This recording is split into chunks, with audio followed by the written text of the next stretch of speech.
경남을 비롯한 지역에서 수도권으로 떠나는 청년들이 갈수록 늘고 있습니다. 이 취업과 교육, 문화 향유 등의 이유로 수도권으로 이동한 청년들의 삶은 행복할까요? 통계청이 수도권으로 떠난 청년과 경남의 남은 청년의 삶의 질을 비교해봤습니다. 부정석 기자가 보도합니다.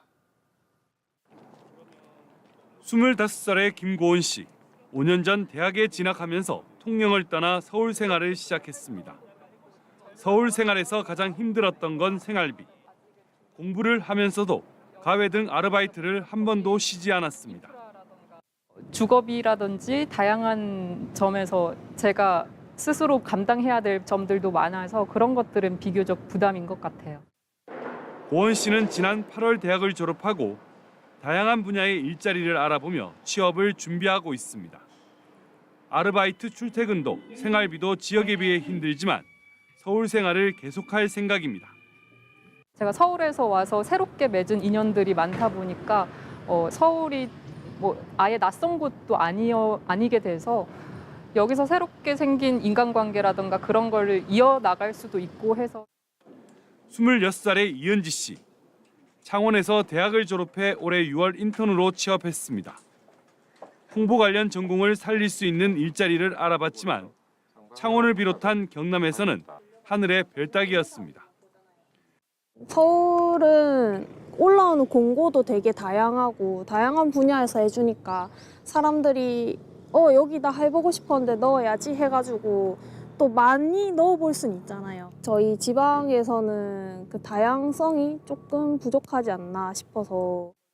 가족과 동료의 도움을 받으면서 빠르게 인턴 생활에 적응한 은지 씨는 적지만 돈을 모으고 있고 정규직 시험을 준비하고 있습니다.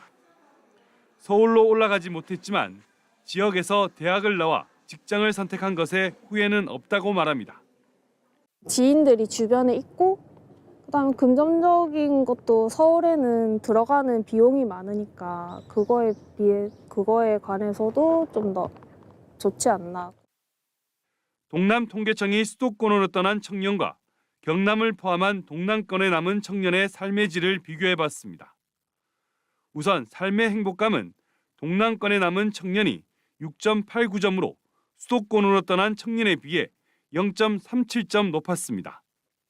삶의 자유로운 선택은 남은 청년이 6.83점으로 떠난 청년에 비해 0.02점 낮았습니다.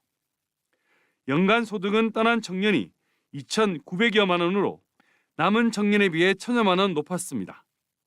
하지만 부채도 떠난 청년이 2,100여만 원이 많았습니다. 자신의 건강이 나쁘다는 평가도 번아웃 경험을 했다는 비율도 떠난 청년들이 더 많았습니다. 생활 환경으로는 남은 청년은 아파트와 자가가, 떠난 청년은 월세와 다세대 주택이 가장 많았습니다. 이런 통계에도 수도권으로 떠난 청년 10명 가운데 7명은 수도권에 남겠다고 답했습니다. 수도권에 이제 사람들이 많이 밀집돼 있잖아요. 사람들이 많이 몰리고 경쟁이 되다 보니까 이제 결혼도 안 하게 되고 수도권이 이제 가족 형성이 늦어지고 있거든요. 삶의 질보다는 교육과 취업을 이유로 수도권으로 떠나는 청년들. 정치와 행정, 지역사회가 대책을 마련하지 않으면 청년들의 탈경남과 지역 소멸은 더 빨라질 수밖에 없습니다. MBC 뉴스 부정석입니다.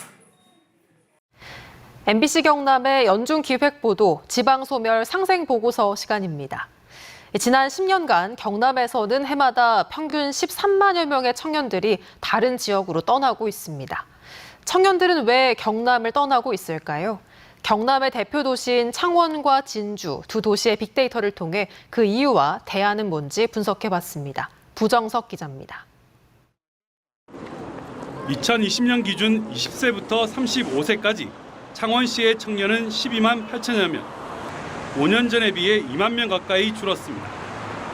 청년들은 왜 창원시를 떠날까? 일단 서울이나 부산 이런 쪽으로 사람이 제일 많은 곳으로 일단 가는 것 같고 이유는 아마 일자리가 제일 크지 않을까 이렇게 생각합니다. MBC 경남과 경남대학교가 창원시의 청년 인구 감소 원인을 찾기 위해 빅데이터를 분석했습니다. 먼저 창원시처럼 인구 100만의 도시인 용인과 고양시 등은 인구가 늘었습니다. 가장 큰 차이는 100인 이상 사업체 수와 고용률. 창원은 이들 도시보다 사업체 수도 적고 고용률도 낮았습니다. 여기에 교육 서비스와 문화시설, 도시 쾌적도도 상대적으로 부족한 것으로 조사됐습니다. 하지만 혼인 건수와 집가 상승률은 다른 도시보다 높아 청년들이 집을 구하러 인근 도시로 빠져나가고 있습니다. 이 때문에 창원시와 붙어있는 김해시의 경우 청년 인구가 늘고 있습니다.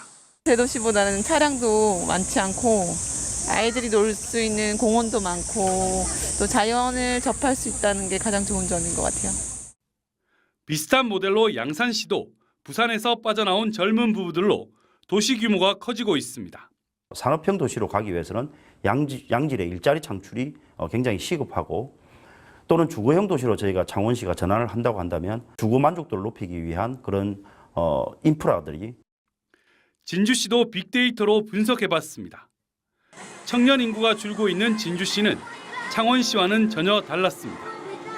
먼저 비슷한 규모인 나주시와 경산시 등은 인구가 늘었습니다. 100인 이상 사업체 수와 고용률, 문화시설과 교육 서비스 등은 오히려 진주시가 높습니다. 하지만 혼인 건수와 집가 상승률은 나주, 경산시보다 더 낮습니다. 나주 인근의 광주나 경산 인근의 대구처럼 진주 인근에는 대도시가 없어 청년층 유입 효과가 떨어진다는 겁니다. 더 새로운 배울 거리나 그런 기회들이 좀 더 많기 때문에 다들 이제 대도시로 가는 것 같습니다. 다른 그 위성 도시들에 비해서 주택 가치, 즉 거기에서 살았을 때 그 어떤 삶의 가치, 경제적 가치적인 측면에서 부족한 것으로 파악되었습니다. 청년 인구 유치를 위해선 획일화된 인구 정책이 아닌 각 도시만의 감소 원인을 분석해 더욱 세분화된 맞춤형 대책이 필요하다는 지적입니다. MBC 뉴스 부정석입니다.